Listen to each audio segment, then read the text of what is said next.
First Fandom Experience presents The Ultimate Cosmos, how a 1933 serial novel reshaped science fiction.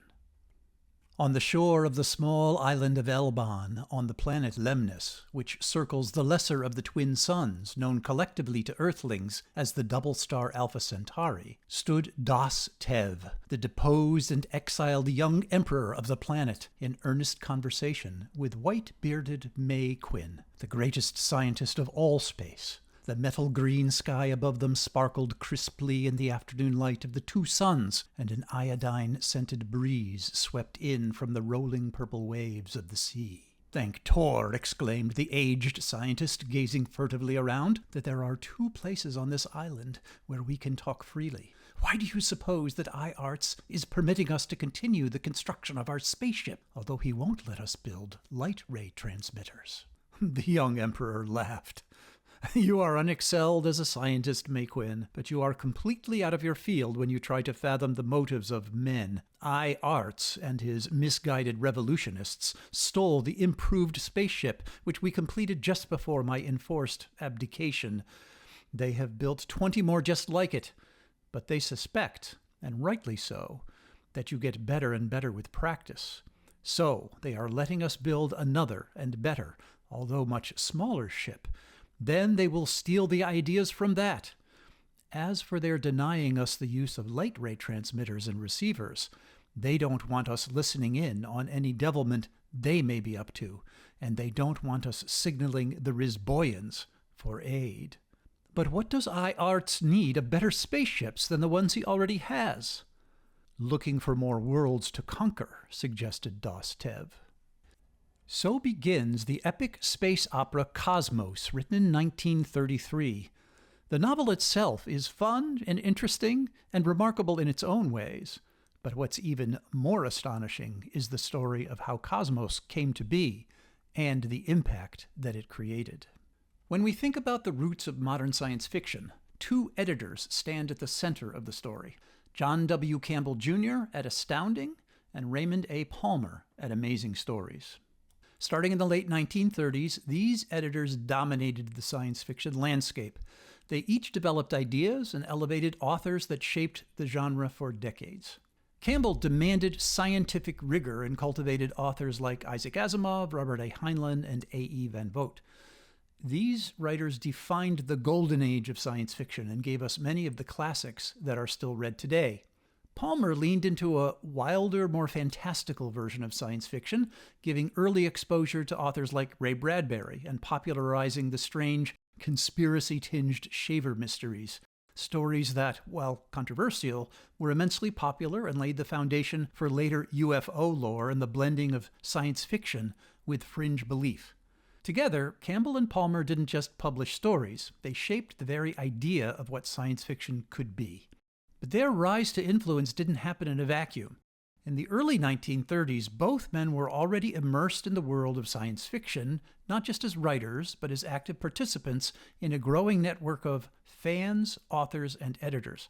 Palmer, in particular, was deeply involved in early fandom, helping to build the community that would nurture the next generation of science fiction talent.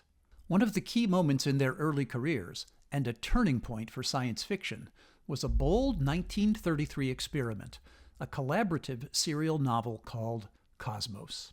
Cosmos was the brainchild of four young fans who at the time had few professional credentials between them: Raymond A. Palmer, Mort Weisinger, Julius Schwartz, and Conrad H. Rupert.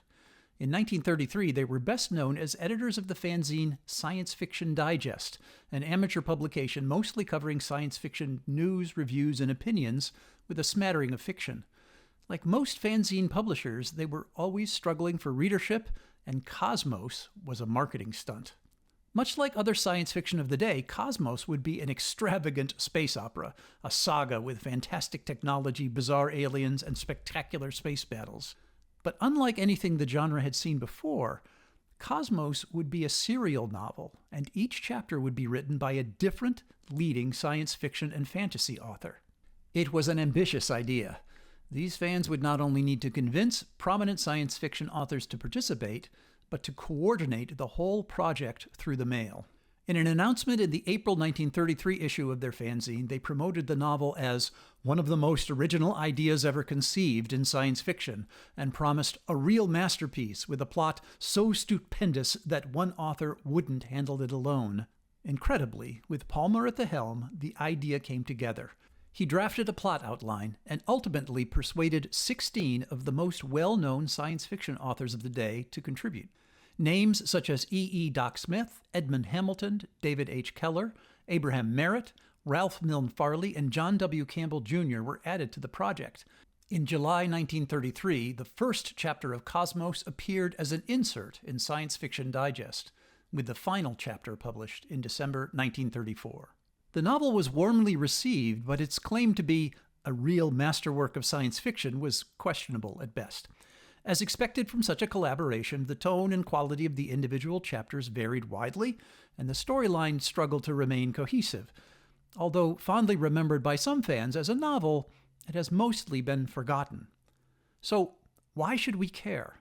Why should modern readers of science fiction care about a mashed-up serial novel from 1933 that was not even considered great literature in its own time?